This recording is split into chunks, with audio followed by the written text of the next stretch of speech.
Chapter 15. Dr. Seward's Diary. Continued. For a while, sheer anger mastered me.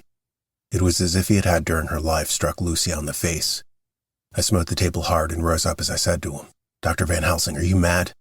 He raised his head and looked at me, and somehow the tenderness of his face calmed me at once. "Would I were," he said. "Madness were easy to bear compared with truth like this. Oh, my friend, why, think you, did I go so far round? Why take so long to tell you so simple a thing? Was it because I hate you and have hated you all my life? Was it because I wished to give you pain? Was it that I wanted, now so late, revenge for that time when you saved my life, and from a fearful death? Ah, no. Forgive me," said I. He went on. "My friend, it was because I wished to be gentle in the breaking of you, for I know you have loved that so sweet lady. But even yet I do not expect you to believe. It is so hard to accept at once any abstract truth that we may have doubts such to be possible when we have always believed the no of it. It is more hard still to accept so sad a concrete truth, and of such a one as Miss Lucy. Tonight I go to prove it. Dare you come with me?" This staggered me. A man does not like to prove such a truth. Byron accepted from the category, jealousy, quote-unquote, and proved the very truth he most abhorred. He saw my hesitation and spoke. The logic is simple, no madman's logic this time. Jumping from tussock to tussock in a misty bog. If it be not true, then proof will be relief. At worst it will not harm, if it be true. Ah, there is the dread. Yet very dread should help my cause, for in it is some need of belief. I tell you what I propose. First, that we go off now and see that child in the hospital. Dr. Vincent of the North Hospital, where the papers say the child is a friend of mine, and I think a friend of yours since you were in class in Amsterdam. He will let 2 scientists see his case if he will not let 2 friends. We shall tell him nothing, but only that we wish to learn. And then? He took a key from his pocket and held it up. And then we spend the night, you and I, in the churchyard where Lucy lies. This is the key that locked the tomb. I had it from the coffin man to give to Arthur. My heart sank within me, for I felt that there was some fearful ordeal before us. I could do nothing, however, so I plucked up what heart I could and said that we had better hasten, as the afternoon was passing. We found the child awake. It had had a sleep and taken some food and altogether was going on well. Dr. Vincent took the bandage from its throat and showed us the punctures. There was no mistaking the similarity to those which had been on Lucy's throat. They were smaller and the edges looked fresher. That was all.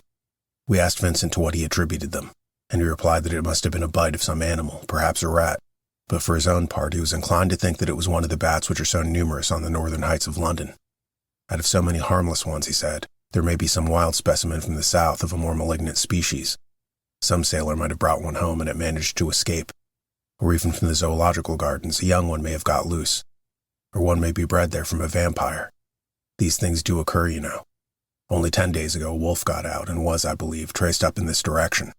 For a week after, the children were playing nothing but Red Riding Hood on the heath and in every alley in the place until this Bloofer lady scare came along, since when it has been quite a gala time with them. Even this poor little mite, when he woke up today, asked the nurse if he might go away. When she asked him why he wanted to go, he said he wanted to play with the Bloofer lady. I hope, said Van Helsing, that when you are sending the child home you will caution its parents to keep strict watch over it. These fancies to stray are most dangerous, and if the child were to remain out another night it would probably be fatal. But in any case I suppose you will not let it away for some days. Certainly not for a week at least, longer if the wound is not healed. Our visit to the hospital took more time than we'd reckoned on, and the sun had dipped before we came out. When Van Helsing saw how dark it was, he said, "There is no hurry. It is more late than I thought. Come, let us seek somewhere where we can eat, and then we shall go on our way." We dined at Jack Straw's castle along with a crowd of bicyclists and others who were genially noisy. About 10 o'clock we started from the inn. It was then very dark, and the scattered lamps made the darkness greater when we were once outside their individual radius. The professor had evidently noted the road we were to go, for he went on unhesitatingly. But as for me, I was in quite a mix-up as to locality. As we went further we met fewer and fewer people, till at last we were somewhat surprised when we met even the patrol of horse police going their usual suburban round. At last we reached the wall of the churchyard, which we climbed over, with some little difficulty, for it was very dark and the whole place seemed so strange to us. We found the western tomb. The professor took the key, opened the creaky door, and standing back politely, but quite unconsciously, motioned me to precede him. There was a delicious irony in the offer and the courtliness of giving preference on such a ghastly occasion. My companion followed me quickly and cautiously drew the door to, after carefully ascertaining that the lock was a falling and not a spring one. In the latter case we should have been in a bad plight. Then he fumbled in his bag and, taking out a matchbox and a piece of candle, proceeded to make a light. The tomb was in daytime, and when wreathed with fresh flowers had looked grim and gruesome enough. But now, some days afterward, when the flowers hung lank and dead, their whites turning to rust and their greens to browns, when the spider and the beetle had resumed their accustomed dominance, when time-discolored stone and dust-encrusted mortar and rusty, dank iron and tarnished brass and clouded silver plating gave back the feeble glimmer of a candle, the effect was more miserable and sordid than could have been imagined. It conveyed irresistibly the idea that life, animal life, was not the only thing which could pass away. Van Helsing went about his work systematically, holding his candle so that he could read the coffin plates, and so holding it that the sperm dropped in white patches which congealed as they touched the metal. He made assurance of Lucy's coffin. Another search in his bag, and he took out a turnscrew. "What are you going to do?" I asked. "To open the coffin. You shall yet be convinced." Straightway he began taking out the screws and finally lifted off the lid, showing the casing of lead beneath.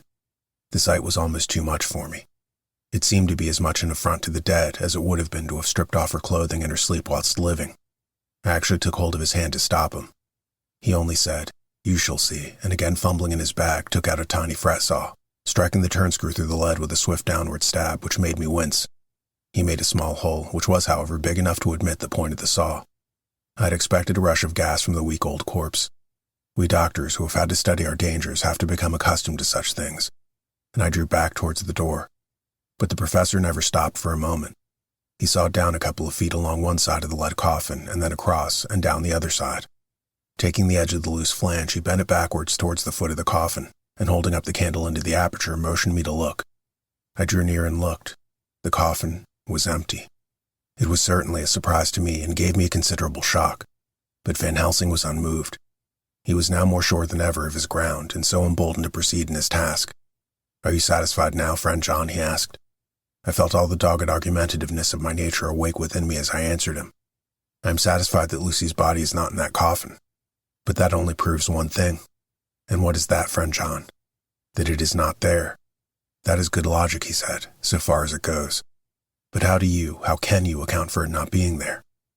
"Perhaps a body snatcher," I suggested. "Some of the undertaker's people may have stolen it." I felt that I was speaking folly, and yet it was the only real cause which I could suggest. The professor sighed.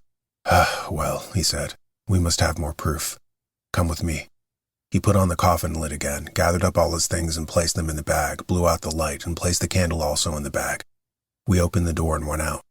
Behind us, he closed the door and locked it. He handed me the key, saying, "Will you keep it? You had better be assured." I laughed. It was not a very cheerful laugh, I am bound to say, as I motioned him to keep it. "A key is nothing," I said. "There may be duplicates, and anyhow it is not difficult to pick a lock of that kind." He said nothing, but put the key in his pocket. Then he told me to watch at one side of the churchyard whilst he would watch at the other. I took up my place behind a yew tree, and I saw his dark figure move until the intervening headstones and trees hid it from my sight. It was a lonely vigil. Just after I had taken my place, I heard a distant clock strike 12, and in time came 1 and 2. I was chilled and unnerved and angry with the professor for taking me on such an errand, and with myself for coming. I was too cold and too sleepy to be keenly observant, and not sleepy enough to betray my trust, so altogether I had a dreary, miserable time. Suddenly, as I turned round, I thought I saw something like a white streak moving between 2 yew trees at the side of the churchyard farthest from the tomb. At the same time, a dark mass moved from the professor's side of the ground and hurriedly went towards it. Then I too moved, but I had to go round headstones and railed-off tombs, and I stumbled over graves. The sky was overcast, and somewhere far off an early cock crew. A little way off, beyond a line of scattered juniper trees which marked the pathway to the church, a white dim figure flitted in the direction of the tomb. The tomb itself was hidden by trees, and I could not see where the figure disappeared. I heard the rustle of actual movement where I had first seen the white figure, and coming over found the professor holding in his arms a tiny child. When he saw me, he held it out to me and said, "Are you satisfied now?" "No," I said in a way that I felt was aggressive. "Do you not see the child?" "Yes, it is a child, but who brought it here?" "And is it wounded?" I asked. "We shall see," said the professor, and with one impulse we took our way to the churchyard, he carrying the sleeping child. When we were gone some little distance, we went into a clump of trees and struck a match, and looked at the child's throat. It was without a scratch or scar of any kind. "Was I right?" I asked triumphantly. "We were just in time," said the professor thankfully. We had now to decide what we were to do with the child, and so consulted about it. If we were to take it to a police station, we should have to give some account of our movements during the night. At least we should have to make some statement as to how we had come to find the child. So finally we decided to take it to the heath, and when we heard a policeman coming, would leave it where he could not fail to find it. We would then seek our way home as quickly as we could. All fell out well. At the edge of the Hampstead Heath we heard a policeman's heavy tramp, and laying the child on the pathway, we waited and watched until he saw it as he flashed his lantern to and fro. We heard his exclamation of astonishment, and then we went away silently. By good chance we got a cab near the Spaniards and drove to town. I cannot sleep, so I make this entry. But I must try to get a few hours' sleep, as Van Helsing is to call for me at noon. He insists that I shall go with him on another expedition. The 27th of September. It was 2 o'clock before we found a suitable opportunity for our attempt. The funeral held at noon was all completed, and the last stragglers of the mourners had taken themselves lazily away when, looking carefully from behind the clump of alder trees, we saw the sexton lock the gate after him. We knew then that we were safe till morning did we desire it, but the professor told me that we should not want more than an hour at most. Again I felt that horrid sense of the reality of things in which any effort of imagination seemed out of place, and I realized distinctly the perils of the law which we were incurring in our unhallowed work. Besides, I felt it was also useless. Outrageous as it were to open a leaden coffin to see if a woman dead nearly a week were really dead. It now seemed the height of folly to open the tomb again when we knew from the evidence of our own eyesight that the coffin was empty. I shrugged my shoulders, however, and rested silent, for Van Helsing had a way of going on his own road no matter who remonstrated. He took the key, opened the vault, and again courteously motioned me to proceed. The place was not so gruesome as last night, but oh how unutterably mean-looking when the sunshine streamed in. Van Helsing walked over to Lucy's coffin, and I followed. He bent over and again forced back the leaden flange, and then a shock of surprise and dismay shot through me. There lay Lucy, seemingly just as we had seen her the night before her funeral. She was, if possible, more radiantly beautiful than ever, and I could not believe that she was dead. The lips were red, nay, redder than before, and on the cheeks was a delicate bloom. "Is this a juggle?" I said to him. "Are you convinced now?" said the professor in response, and as he spoke he put over his hand and in a way that made me shudder pulled back the dead lips and showed the white teeth. "See," he went on. "See, they are even sharper than before. With this, and he touched one of the canine teeth and that below it, the little children can be bitten. Are you of belief now, friend John?" Once more argumentative hostility woke within me. I could not accept such an overwhelming idea as he suggested, so with an attempt to argue of which I was even at the moment ashamed, I said, "She may have been placed here since last night." "Indeed, that is so, and by whom?" "I do not know. Someone has done it. And yet she has been dead 1 week. Most peoples in that time would not look so." I had no answer for this, so was silent. Van Helsing did not seem to notice my silence. At any rate, he showed neither chagrin nor triumph. He was looking intently at the face of the dead woman, raising the eyelids and looking at the eyes, and once more opening the lips and examining the teeth. Then he turned to me and said, "Here, there is one thing which is different from all recorded. Here is some dual life that is not as the common. She was bitten by the vampire when she was in a trance, sleepwalking. Oh, you start. You do not know that, friend John. But you shall know it all later. And in trance could he best come to take more blood. In trance she died, and in trance she is undead too. So it is that she differ from all other. Usually when the undead sleep at home." As he spoke, he made a comprehensive sweep of his arm to designate what to a vampire was home. Their face show what they are. But this so sweet was when she not undead, she go back to the nothings of the common dead. There is no malign there, see, and so it would make hard that I must kill her in her sleep. This turned my blood cold, and it began to dawn upon me that I was accepting Van Helsing's theories. But if she were really dead, what was there of terror in the idea of killing her? He looked up at me and evidently saw the change in my face, for he said almost joyously, "Ah, you believe now." I answered, "Do not press me too hard all at once. I am willing to accept. How will you do this bloody work?" "I shall cut off her head and fill her mouth with garlic, and I shall drive a stake through her body." It made me shudder to think of so mutilating the body of the woman whom I had loved, and yet the feeling was not so strong as I had expected. I was in fact beginning to shudder at the presence of this being, this undead, as Van Helsing called it, and to loathe it. Is it possible that love is all subjective, or all objective? I waited a considerable time for Van Helsing to begin, but he stood as if wrapped in thought. Presently he closed the catch of his bag with a snap and said, "I have been thinking and made up my mind as to what is best. If I did simply follow my inclining, I would do now at the moment what is to be done. But there are other things to follow, and things that are 1,000 times more difficult, and that them we do not know. This is simple. She have yet no life taken, though that is of time, and to act now would be to take danger from her forever. But then we may have to warn Arthur, and how shall we tell him of this? If you who saw the wounds on Lucy's throat and saw the wounds so similar on the child's at the hospital, if you who saw the coffin empty last night and full today with the women who have not changed only to be more rose and more beautiful in a whole week after she died, if you know of this and know of the white figure last night that brought the child to the churchyard, and yet your own senses you did not believe, how then can I expect Arthur, who know none of those things, to believe? He doubted me when I took him from her kiss when she was dying. I know he has forgiven me because in some mistaken idea I have done things that prevent him say goodbye as he ought, and he may think that in some more mistaken idea this woman was buried alive, and that in most mistake of all we have killed her. He will then argue back that it is we, mistaken ones, that have killed her by our ideas, and so he will be much unhappy always.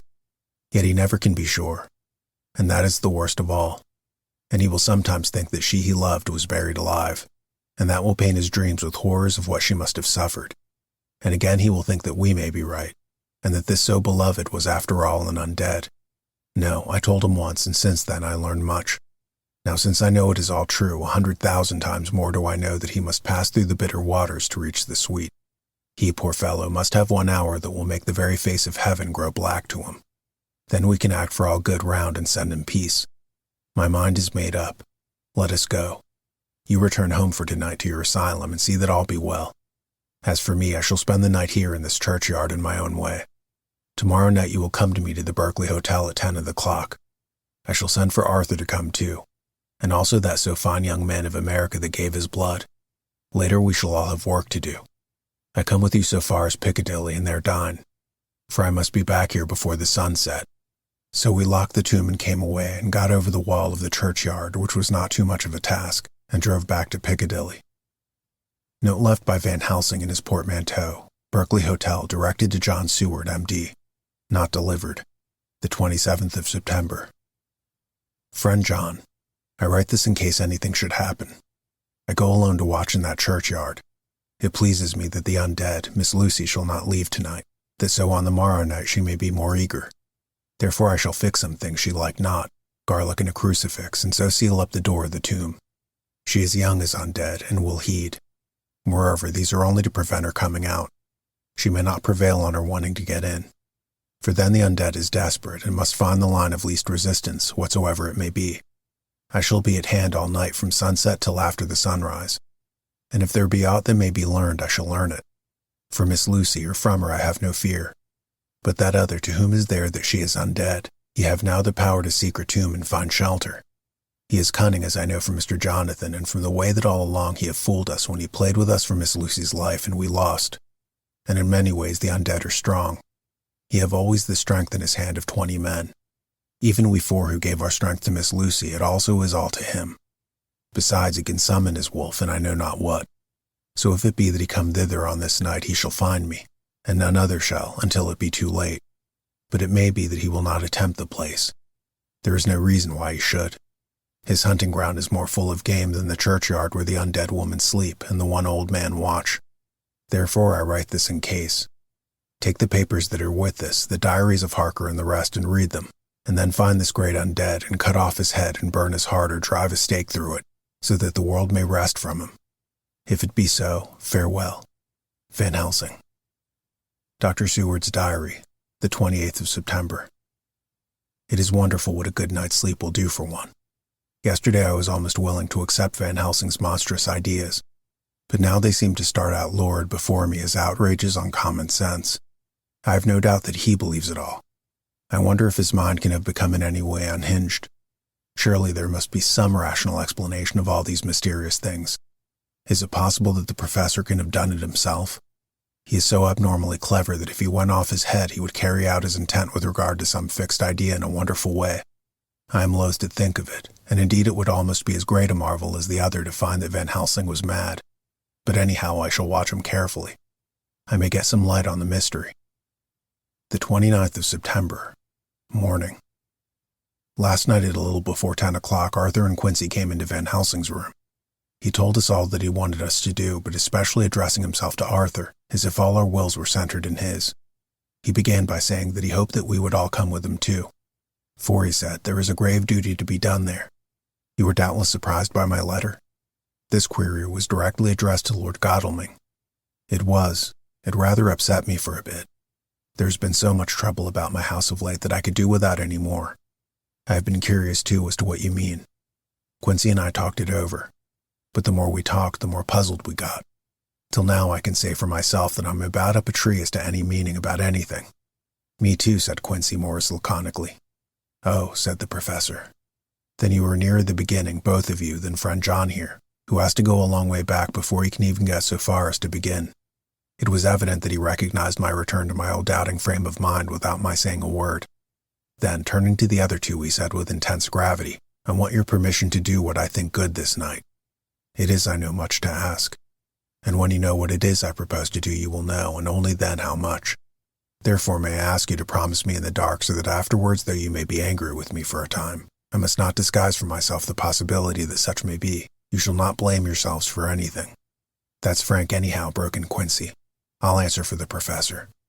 I don't quite see the drift, but I swear he's honest, and that's good enough for me. I thank you, sir, said Van Helsing proudly.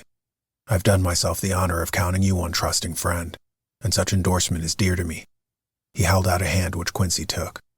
Then Arthur spoke out. Dr. Van Helsing, I don't quite like to buy a pig in a poke, as they say in Scotland, and if it be anything in which my honor as a gentleman or my faith as a Christian is concerned, I cannot make such a promise.